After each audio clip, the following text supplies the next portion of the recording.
Jangan lupa buat teman konsen aja nak extra. Terima kasih. Bye bye.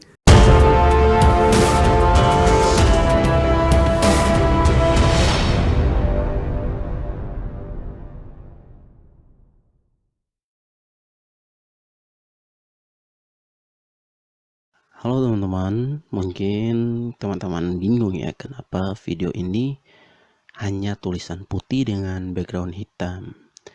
Jadi saya buat video ini biar ada kegiatan saja karena selama ini dan sampai hari ini kita masih menjalani social distancing ya. Oke. Jadi teman-teman kan sudah seminggu nih kita disuruh pemerintah meminta kerjasama kita untuk social distancing, kerja dari rumah, belajar dari rumah, ibadah dari rumah. Walaupun tidak semua orang bisa melakukan itu ya. Saya juga sempat cek ke beberapa minimarket dan ternyata hand sanitizer habis, masker habis, bahkan harga sembako naik. Ya, mal-mal jadi sepi. Bahkan saya dengar kabar mulai Senin nanti kita dilarang untuk ke pasar.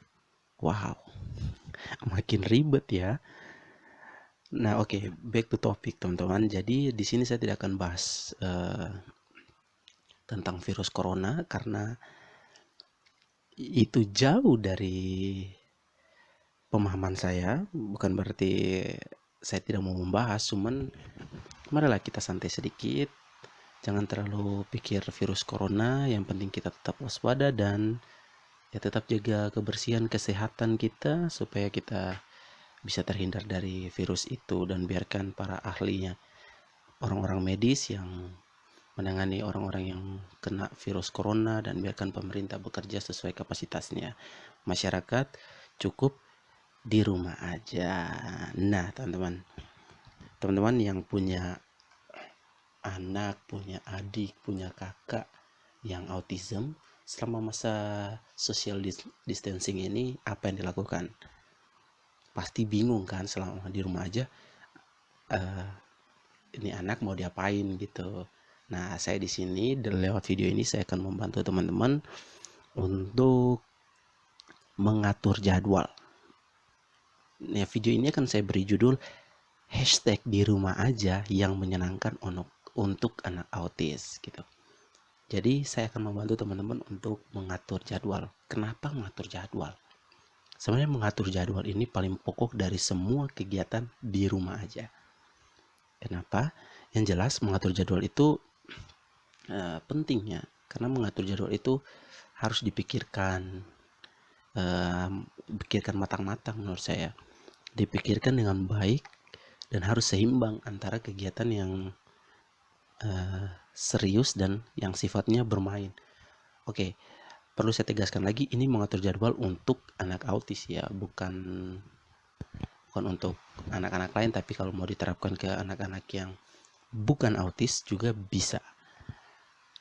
Nah, dalam mengatur jadwal ini yang harus diperhatikan juga yaitu, ini saya kasih tahu nih ya teman-teman, kegiatan apa yang akan dilakukan, kapan dimulainya, dan durasinya berapa lama.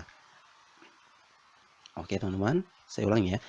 Dalam mengatur jadwal yang harus dipikirkan adalah kegiatan apa yang akan dilakukan, kapan mulainya, dan durasinya berapa lama. Oke, siap teman-teman? Kita mulai ke nomor 1. Kegiatan apa yang dilakukan? Oke. Seperti yang saya bilang tadi, kegiatan yang dilakukan harus berimbang antara yang sifatnya serius dan yang sifatnya bermain.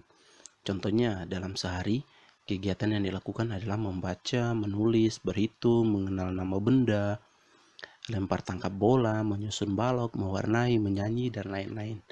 Tapi kegiatan-kegiatan tadi harus disesuaikan dengan kemampuan anak dan kesukaan anak. Teman-teman harus tahu juga kalau Bukan berarti kegiatan yang tidak disukai anak itu tidak boleh dilakukan.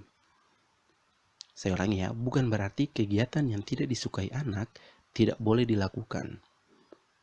Teman-teman harus bisa membedakan mana kegiatan yang tidak disukai karena takut dan mana kegiatan yang tidak disukai karena belum pernah mencoba atau dia merasa membosankan kegiatan itu.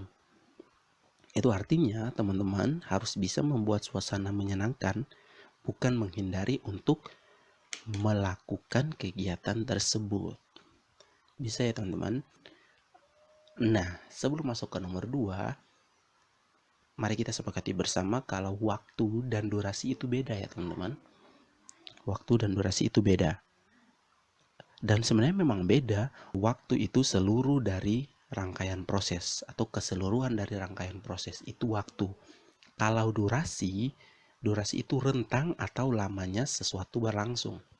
Oke, sepakat ya.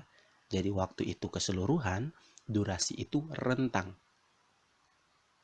Kita masuk ke nomor 2. Di sini ada waktu kegiatan. Nah, untuk waktu kegiatan, teman-teman bisa sesuaikan dengan waktu sekolah saja. Misalnya kegiatan belajar baca tulis hitung itu 6 jam. Ya, dengan 2 kali istirahat.